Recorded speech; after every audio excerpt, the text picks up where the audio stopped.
Hello friend, welcome to my YouTube channel. दोस्तों, हिंदी व्याकरण सामान्य ज्ञान का हमने पार्ट 11 अपलोड कर दिया। ठीक है, ये पार्ट 12 है। ठीक है, अगर आपने पहले वाली वीडियो नहीं देखे तो आप हमारे चैनल की प्लेलिस्ट में जाइए, वहाँ पर आपको सारे वीडियो मिल जाएंगे, आप एक एक करके देख सकते हैं। चलिए स्टार्ट करते हैं। तो आज का पहला क्वेश्चन है, एक तो करेला आप तीता दूजा नीम चढ़ा का अर्थ है। आपको बताना है कि एक तो करेला आप तीता दूजा नीम चढ़ा का अर्थ क्या है। तो इसका राइट आंसर क्या है, आपके पास चार ऑप्शन है, जो राइट आंसर है वो आपको बताना है। ठीक है, तो ऑप्शन ए है एक बुरा तो दूसरा उससे भी बुरा। ऑप्शन बी है बुरे का अच्छे से संग न होना। ठीक है, ऑप्शन सी है बुरे व्यक्ति की बुरी संतान। ऑप्शन डी है बुरे का और बुरे से संग होना। ठीक, तो इसका जो राइट आंसर है वो आपको बताना है। एक तो करेला आप तीता दूजा नीम चढ़ा का अर्थ होता है। तो इसका राइट आंसर क्या हो जाएगा, राइट आंसर हो जाएगा ऑप्शन नंबर डी हो जाएगा। ठीक है, बुरे का और बुरे से संग होना। ठीक है, बुरे का और बुरे से संग होना। ठीक है, चलिए नेक्स्ट क्वेश्चन है। यहाँ पे निम्नलिखित में से कौन सा शब्द शक्ति का भेद प्रकार नहीं है। यहाँ पे नहीं पूछा है। ठीक है, शब्द शक्ति का भेद प्रकार नहीं है, वो आपको बताना कौन सा शब्द शक्ति का भेद प्रकार नहीं है। तो ऑप्शन ए है अभिधा, रस, व्यंजना, लक्षणा। तो इसका राइट आंसर हो जाएगा क्या, ऑप्शन नंबर बी रस हो जाएगा। ठीक है जी, आपको याद रखना है। तो निम्नलिखित में से कौन सा शब्द शक्ति का भेद या प्रकार नहीं है, रस हो जाएगा। ठीक है, चलिए नेक्स्ट क्वेश्चन की ओर। नेक्स्ट क्वेश्चन है, यहाँ पे जस दूल्हा तन बनी बारात का अर्थ क्या है। आपको बताना है कि जस दूल्हा तन बनी बारात का अर्थ क्या है। सुंदर वस्तु के साथ ही सुंदर वस्तु का मेल होना, बेढंगा होना, संगठन से ही कार्य सिद्ध होता है, सभी साथी एक ही जैसे। तो इसका क्या आ जाएगा, राइट आंसर हो जाएगा ऑप्शन नंबर डी सभी साथी एक ही जैसे हैं। ठीक है, तो राइट आंसर हो जाएगा सभी साथी एक ही जैसे। नेक्स्ट है, नाश कर देना के लिए सही मुहावरा है। नाश कर देना के लिए सही मुहावरा क्या है, तो आपको बताना है। चार ऑप्शन रहेंगे आपके पास। तो ऑप्शन ए है पानी भरना, ऑप्शन बी है पानी में आग लगाना, ठीक, ऑप्शन सी है पानी फेर देना, ऑप्शन डी है पानी पानी होना। तो इसका राइट आंसर हो जाएगा ऑप्शन नंबर ए पानी भरना। नाश कर देना के लिए सही मुहावरा है पानी भरना। ठीक है, चलिए नेक्स्ट है। यहाँ पे आता है नेक्स्ट क्वेश्चन, दिल पक जाना का अर्थ है। दिल पक जाना का अर्थ है अत्यधिक पीड़ित होना, अच्छा लगना, कष्ट पहुंचना या प्रेम ना होना। ठीक है, तो इसका जो राइट आंसर है वो आपको बताना है। तो इसका राइट आंसर हो जाएगा ऑप्शन नंबर ए अत्यंत पीड़ित होना। ठीक है, क्या है, अत्यंत पीड़ित होना। दिल पक जाना का अर्थ है अत्यंत पीड़ित होना। चलिए नेक्स्ट क्वेश्चन है, आधा तीतर आधा बटेर का अर्थ है। आधा तीतर आधा बटेर का अर्थ क्या है।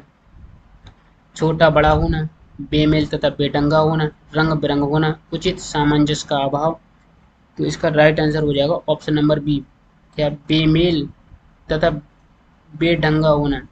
आधा तीतर आधा बटेर का अर्थ होता है बेमेल तथा बेढंगा होना। ठीक है, ये आपको याद रखना। चलिए नेक्स्ट क्वेश्चन की ओर है, अंतर के पट खोलना का अर्थ है। अंतर के पट खोलने का अर्थ क्या है, ये आपको बताना है कि अंतर के पट खोलने का अर्थ क्या होता है। भेद खोलना, विवेक से काम लेना, अपमानित करना, प्रशंसा करना। ठीक है, तो इसका राइट आंसर हो जाएगा ऑप्शन नंबर बी विवेक से काम लेना। अंतर के पट खोलना का अर्थ होता है विवेक से काम लेना। ठीक है, चलिए नेक्स्ट है, कोयले की दलाली में मैं काला करते। कोयले की दलाली में मैं काला करते, झूठ बोलना, कोयले का व्यापार करना, बुरे काम से बुराई मिलना, व्यापार में घाटा। तो इसका है बुरे काम से बुराई मिलना। ठीक है, तो इसका राइट आंसर क्या हो जाएगा, ऑप्शन नंबर सी हो जाएगा बुरे काम से बुराई मिलना। राइट आंसर हो जाएगा ऑप्शन नंबर सी। चलिए नेक्स्ट क्वेश्चन है, यहाँ पे आता है, खोदा पहाड़ निकली चुईया लोकोक्ति का अर्थ है। खोदा पहाड़ निकली चुईया लोकोक्ति का अर्थ क्या होता है।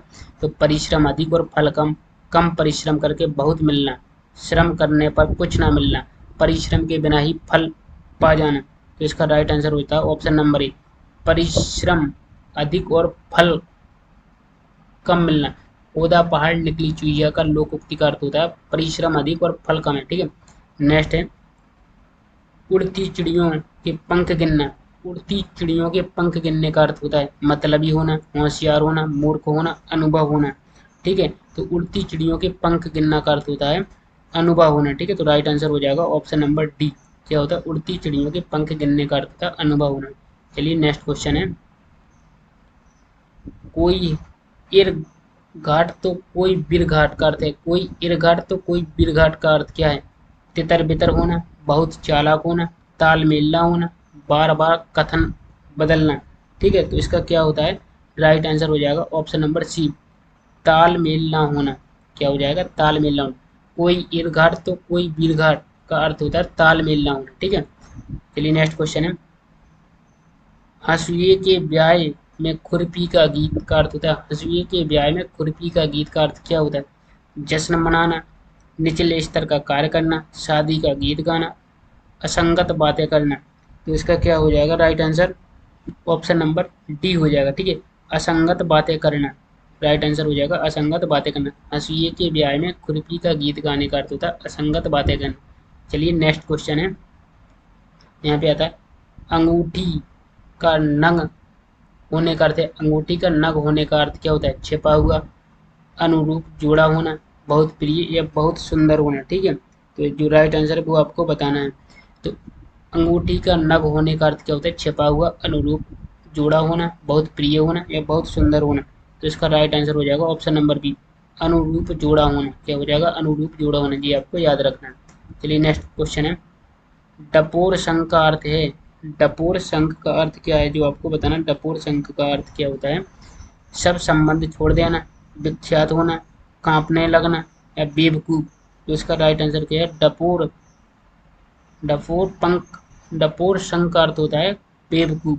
तो राइट आंसर हो जाएगा ऑप्शन नंबर डी, क्या हो जाएगा? बेवकूफ हो जाएगा, जी आपको याद रखना। चलिए नेक्स्ट क्वेश्चन है, राम नाम जपना पराया माल अपना कर देता है, राम नाम जपना पराया माल अपना कर क्या होता है? दान करना, सर्वज्ञ होना, दूसरों से सहानुभूति रखना, धोखे से धन जमा करना। तो राम नाम जपना पराया माल अपना कर होता है धोखे से धन जमा करना। क्या होता है? धोखे से धन जमा करना। तो राइट आंसर क्या हो जाएगा इसका? धोखे से धन जमा करना। ठीक है, तो चलिए नेक्स्ट क्वेश्चन है, नेक्स्ट क्वेश्चन हो जाएगा यहाँ पे, जाके पाँव ना फटे बेमाई सो क्या जाने पीर पराई का अर्थ क्या है? जो आपको बताना है इसमें आपको, ऑप्शन ए, दूसरे के कष्ट को अनुभव करना, जिसके ऊपर बीतती है वही जानता है, दयालु होना, कठोर होना। तो जाके पाँव ना फटे बेमाई सो क्या जाने पीर पराई का अर्थ क्या होता है? ऑप्शन नंबर बी हो जाएगा, जिसके ऊपर बीतती है वही जानता है। ठीक है, तो इसका राइट आंसर हो जाएगा ऑप्शन नंबर बी। चलिए नेक्स्ट क्वेश्चन है, यहाँ पे आता है, समुद्र मंथन करना का अर्थ होता है, समुद्र मंथन करना का अर्थ होता है घोर तप करना, कठोर परिश्रम करना, उद्देश्य को प्राप्त करना या दृढ़ प्रतिज्ञा करना।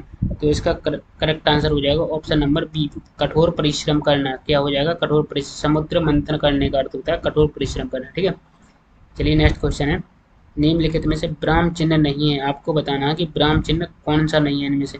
पूर्ण विराम, अवतरण, निर्देशक चिन्ह, अल्प विराम। तो इसमें अवतरण हो जाएगा, ये क्या है? ब्राह्म चिन्ह नहीं है अवतरण। ठीक है, तो राइट आंसर हो जाएगा ऑप्शन नंबर बी। चलिए नेक्स्ट क्वेश्चन है, यहाँ पे वाक्य के घटक होते हैं, आपको बताना वाक्य के घटक क्या होते हैं? उद्देश्य और विधेय, कर्म और विशेषण, कर्म और क्रिया, कर्ता और क्रिया।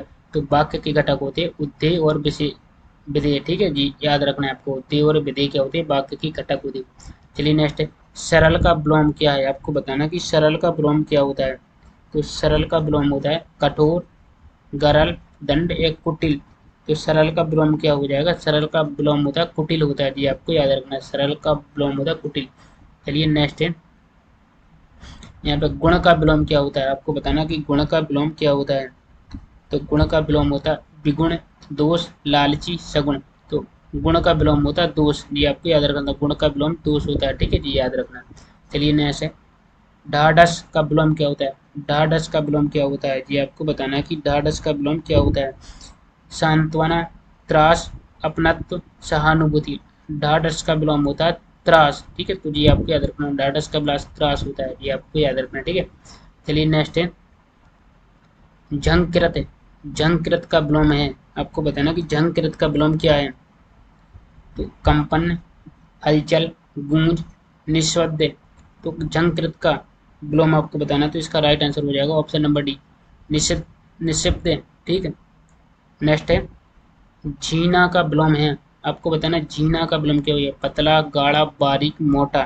तो जो राइट आंसर है आपको वो बताना, झीना का, झीना का विलोम होता है गाढ़ा होता है। ठीक है, झीना का मतलब होता है गाढ़ा होता है जी, आपको याद रखना है। चलिए नेक्स्ट है, यहाँ पे आता है जंगम। जंगम का विलोम होगा, आपको बताना जंगम का विलोम क्या होगा। तो जंगम का विलोम क्या होगा, स्थूल, स्थिर, स्थावर, इनमें से कोई नहीं। तो जंगम का विलोम क्या हो जाएगा, जंगम का विलोम होता है स्थावर होता है, ठीक है। तो ऑप्शन सी राइट आंसर हो जाएगा जी, आपको याद रखना है। चलिए नेक्स्ट है, जातीय का विलोम क्या होता है। तो जातीय का विलोम होता है सजातीय, सामूहिक, विजातीय, सामुदायिक। तो जातीय का विलोम हो जाए, आपको जातीय का हो जाएगा विजातीय, ठीक है। जातीय का विलोम क्या होता है, विजातीय जी, आपको याद रखना, राइट आंसर सी हो जाएगा। चलिए नेक्स्ट क्वेश्चन है, यहाँ पे छदम का विलोम होगा, आपको बताना छदम का विलोम क्या होगा, सत्य, व्यक्त, निरंतर, निराशय। तो छदम का विलोम क्या होता है, तो छदम का विलोम होता है व्यक्त होता है, ठीक है जी, आपको याद रखना है छद्म का विलोम क्या होता है, व्यक्त होता है। चलिए नेक्स्ट है, चेस्ट। चेस्ट का विलोम क्या होता है, तो चेस्ट का विलोम आपको बताना है कि चेस्ट का विलोम क्या होता है, विचेस्ट, विचेस्ट, निचेस्ट, विकार या चतुर। चेस्ट का क्या होता है, निचेस्ट होता है। चेस्ट का विलोम होता है नीचेस्ट, ठीक है जी, आपको याद रखना चेस्ट का विलोम क्या हो जाएगा, नीचेस्ट होता है, ठीक है। चलिए नेक्स्ट है, यहाँ पे ग्रहण।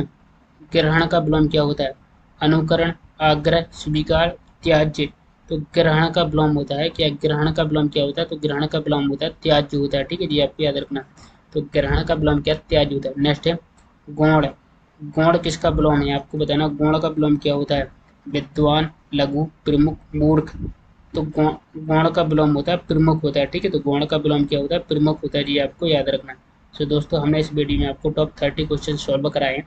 आपके कितने क्वेश्चन सही बने हैं आपको ईमानदारी से बताना है कमेंट में, ठीक है। आपको चीटिंग मत करना है दोस्तों। अगर आपको लगता है कि एग्जाम इसी टाइप के क्वेश्चन आते हैं और पूछे जाएंगे, तो आपने अभी तक इस चैनल को सब्सक्राइब नहीं किया तो सब्सक्राइब जरूर कर लेना है, बेल आइकन को ऑल पर प्रेस कर देना ताकि आने वाली अगली वीडियो की नोटिफिकेशन आपको टाइम पर मिल सके। और अगर आपने इस वीडियो को अभी अपने दोस्तों तक शेयर नहीं किया है तो उनको भी ज़रूर शेयर करिए ताकि वे भी आपके फ्रेंड देख सके इस तरह के क्वेश्चन और सॉल्व कर सके सामान्य जी के, ठीक है, सामान्य हिंदी व्याकरण के क्वेश्चन से। तो दोस्तों मिलते हैं नेक्स्ट वीडियो में, जब तक के लिए आपको थैंक यू सो मच।